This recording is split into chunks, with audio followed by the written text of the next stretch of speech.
Assalamualaikum warahmatullahi wabarakatuh. Perkenalkan, kami dari kelompok 2 yang beranggotakan saya Nisa Ulfinar Aziza, NPM 20210031. Saya Liananda Puspita, NPM 20210014.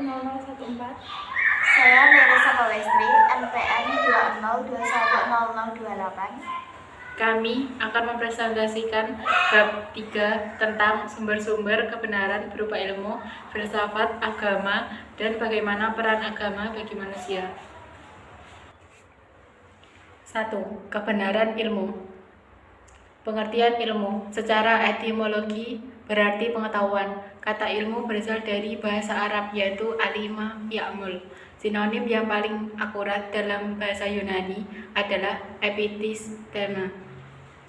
Sedangkan secara terminologi, ilmu adalah semacam pengetahuan yang mempunyai ciri-ciri, tanda-tanda, dan cara tertentu. Ilmu adalah sekumpulan pengetahuan yang diorganisir secara sistematis berdasarkan pengalaman dan pengamatan yang kemudian dihubungkan berdasarkan pemikiran yang cermat dan teliti, dapat dipertanggungjawabkan berdasarkan metode. Ciri-ciri ilmu. Objek ilmu pengetahuan dikelompokkan menjadi dua, yaitu ilmu pengetahuan alam dan ilmu pengetahuan manusia. Dalam mempelajari tingkah laku manusia dengan berbagai aspeknya, maka ditinjau dari berbagai sudut pandang, yaitu objek material adalah objek atau lapangan jika dilihat secara keseluruhan, dan objek formal, yaitu jika dipandang menurut aspek atau sudut pandang tertentu saja. Ciri-ciri umum ilmu pengetahuan menurut beberapa ahli. 1. Dikemukakan oleh Randall. Hasil ilmu sifatnya kumulatif atau milik bersama. Hasil ilmu kebenarannya tidak mutlak. Ilmu itu objektif. 2. Menurut Prof. Dr. Andes Hasono, bahwa ilmu itu rasional, bersifat empiris, bersifat umum, dan bersifat akumulatif. 3. Ciri ilmu lainnya, yaitu bahwa ilmu pengetahuan itu bersifat relatif atau nisbi, atau mempunyai keterbatasan, artinya tidak semua masalah dapat diselesaikan secara tuntas. Klasifikasi ilmu. Menurut pembagian klasik, ilmu pengetahuan dikelompokkan menjadi dua, yaitu natural skills atau kelompok ilmu-ilmu alam, dan social skills atau kelompok ilmu-ilmu sosial.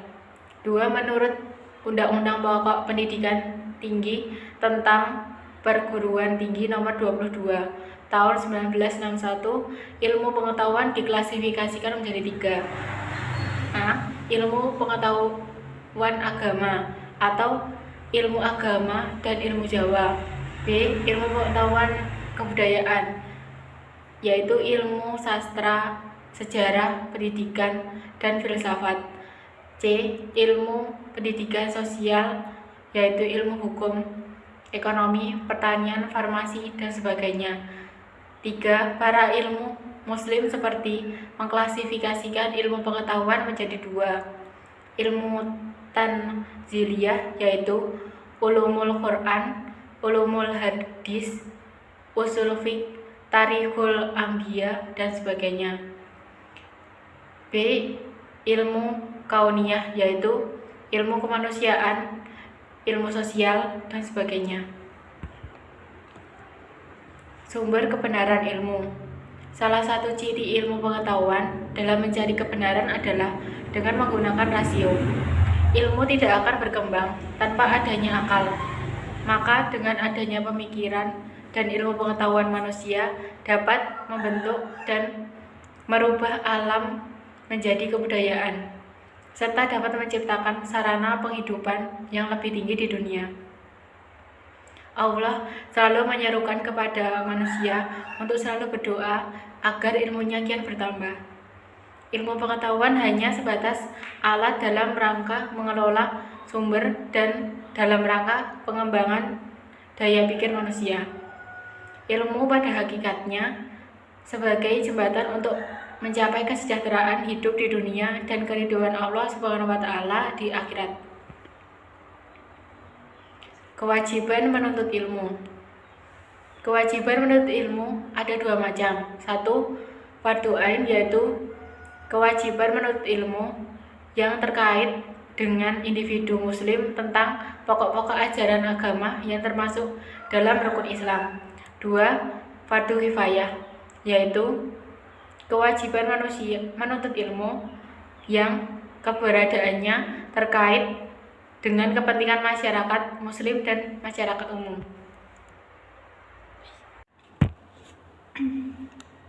Dua, kebenaran filsafat. Pengertian filsafat adalah peletak dasar suatu pengetahuan. Oleh sebab itu, filsafat disebut sebagai induk segala ilmu pengetahuan atau mater scantium. Filsafat berasal dari kata Yunani, yaitu philosophia, yang artinya cinta kearifan. Philos atau philia, cinta, kekasih, sahabat, kecenderungan pada sesuatu. Sophia, kearifan, kebijaksanaan, pengetahuan. Orang yang cinta kepada kebijaksanaan atau pengetahuan atau kebenaran disebut philosophos. Disimpulkan bahwa ilmu filsafat adalah ilmu yang menyelidiki segala sesuatu dengan mendalam, mengenai ketuhanan, manusia, alam semesta, sehingga dapat menghasilkan pengetahuan tentang bagaimana hakikatnya sejauh yang dapat dicapai akal manusia dan bagaimana sikap manusia seharusnya untuk menguasai pengetahuan itu. Ciri-ciri filsafat.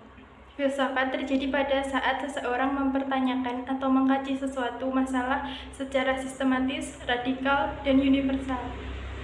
Berfilsafat adalah berpikir dengan sadar yang mengandung pengertian secara teliti dan teratur sesuai dengan aturan-aturan dan hukum-hukum yang ada.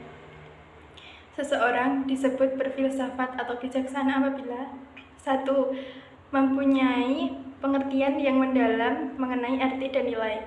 2. Ia mendasarkan pendapat dan pandangan tidak atas pertimbangan-pertimbangan yang dangkal saja, tetapi melihat, merasa, memperhatikan arti yang mendalam dari semuanya.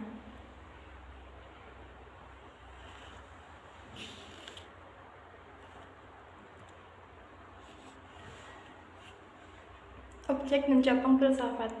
Dari uraian para ahli disimpulkan objek material dan dari filsafat itu adalah segala sesuatu atau realita. Sedangkan hal ada itu diklasifikasikan atas dua golongan, yaitu 1. Ada yang harus ada, yang disebut ada, yang absolut, mutlak, yaitu Tuhan, pencipta alam semesta. 2. Ada yang tidak harus ada, yang disebut ada yang tidak mutlak, ada yang relatif atau nisbi, bersifat tidak kekal, yaitu ada yang diciptakan oleh ada yang mutlak, Tuhan pencipta alam semesta. Pemikiran filsafat menuntut bahwa seorang ahli filsafat adalah sosok pribadi yang berkembang secara harmonis dan memiliki pengalaman-pengalaman secara autentik yang diperoleh dalam dunia realita. Manfaat filsafat. Mempelajari filsafat ilmu dapat memberikan manfaat antara lain 1. Sebagai sarana pengujian penalaran ilmiah sehingga menjadi kritis terhadap kegiatan ilmiah. 2. Merupakan metode untuk merefleksi, menguji, mengkritisi, memberikan asumsi keilmuan. 3. Memberikan pendasaran logis terhadap metode keilmuan. Manfaat lain mengkaji filsafat ilmu adalah 1. Tidak terjebak dalam budaya arogansi intelektual. 2. Kritis terhadap aktivitas ilmu atau keilmuan. 3. Mempertanggungjawabkan metode keilmuan secara logis, rasional. 4. Memecahkan masalah keilmuan secara cerdas dan valid.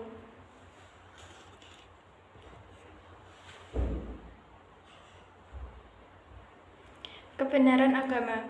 Pengertian. Agama adalah suatu sistem tauhid atau sistem keimanan, keyakinan terhadap eksistensi suatu absolut mutlak di luar dari manusia yang merupakan kausa prima atau pangkal pertama dari segala sesuatu termasuk dunia ini dengan segala isinya.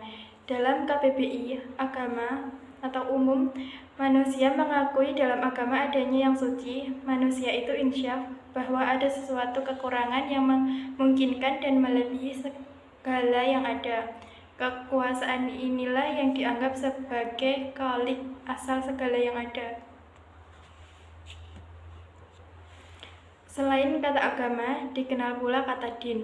Menurut Haji Munawar Khalil, kata din itu maksud dari kata kerja dana, yadinu, yang artinya cara atau adat kebiasaan, peraturan, undang-undang, taat atau patuh, menunggalkan ketuhanan, pembalasan, perhitungan, hari kiamat, nasihat, agama. Menurut Profesor Dr. M. Driyarkara, istilah agama diganti dengan religi karena religi mempunyai arti yang lebih luas. Istilah religi menurut asal katanya berasal dari kata ikatan atau pengikatan diri. Klasifikasi agama. 1. Agama wahyu. Revealed religion adalah agama yang diturunkan Allah Subhanahu wa Ta'ala dari langit melalui malaikat Jibril kepada para nabi dan rasul Allah untuk disampaikan kepada umatnya. Oleh karena itu, agama wahyu juga disebut dengan agama langit, agama samawi, agama profetis, din as-samawi. Berikut merupakan ciri-ciri agama wahyu. 1. Mengakui eksistensi Allah dengan kebenaran yang mutlak dari Allah. 2. Diturunkan dari langit dengan perantaraan malaikat Jibril kepada rasul-rasul Allah. 3. Penyampaian wahyu Allah itu kepada para nabi dengan ditentukan waktu kelahirannya. 4. Memiliki kitab suci yang diwariskan Rasul Allah dengan isinya yang tetap. 5. Konsep ketuhanannya serba esa, Tuhan yang murni. Agama yang termasuk dalam kelompok agama wahyu diantaranya adalah sebagai berikut. A. Agama Islam dengan kitab suci Al-Quran yang diturunkan kepada Nabi Muhammad SAW untuk seluruh umat manusia dan semesta alam. B. Agama Kristen, Nasrani dengan kitab sucinya Injil yang diturunkan kepada Nabi Isa alaihissalam untuk kaum Bani Israel. C. Agama Yahudi dengan kitab sucinya Taurat yang diturunkan kepada Nabi Musa alaihissalam untuk kaum Bani Israel. Menurut para ahli, dari ketiga agama di atas yang masih bertahan kemurnian tauhidnya hanya agama Islam. Agama Islam adalah agama tauhid yang kemurniannya masih bertahan hingga sekarang.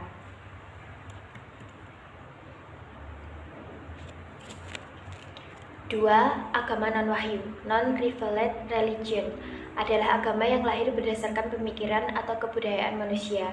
Agama non-wahyu dinamakan juga dengan agama budaya, agama bumi, din al-ardi, dan lain-lain. Terdapat beberapa kelompok agama non-wahyu, diantaranya adalah Hinduisme, Jainisme, Sikhisme, Zoroastrianisme, Konfusianisme, Taoisme, Shintoisme, Buddhisme. Agama non-wahyu memiliki ciri-ciri diantaranya adalah A. Tidak mengakui eksistensi wahyu Allah sebagai kebenaran yang mutlak.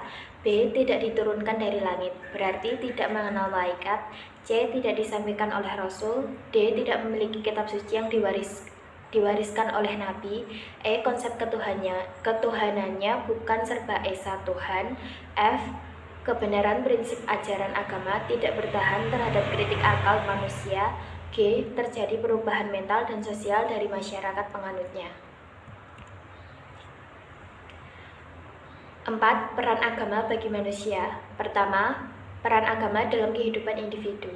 Agama dalam kehidupan individu berfungsi sebagai suatu sistem nilai yang memuat norma-norma tertentu. Agama berpengaruh sebagai motivasi dalam mendorong individu untuk melakukan suatu aktivitas karena perbuatan yang dilakukan dengan latar belakang keyakinan agama dinilai mempunyai unsur kesucian serta ketaatan. Agama dalam kehidupan individu juga berfungsi sebagai sumber nilai dalam menjaga kesusilaan, sebagai sarana untuk mengatasi frustasi, dan sebagai sarana untuk memuaskan keingintahuan. 2. Peran agama dalam kehidupan masyarakat. Agama sebagai panutan masyarakat terlihat masih berfungsi sebagai pedoman yang dijadikan sumber untuk mengatur norma-norma kehidupan.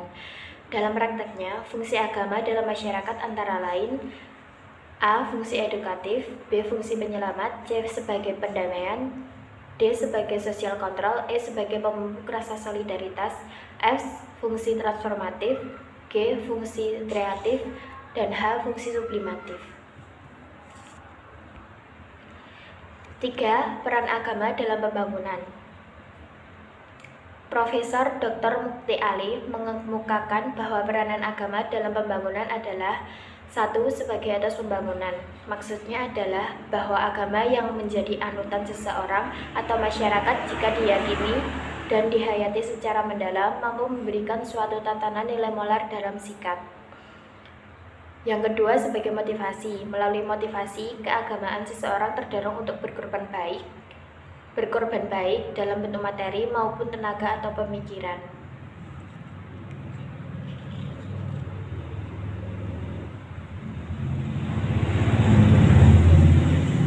Sekian presentasi dari kami. Maaf jika ada banyak salah kata.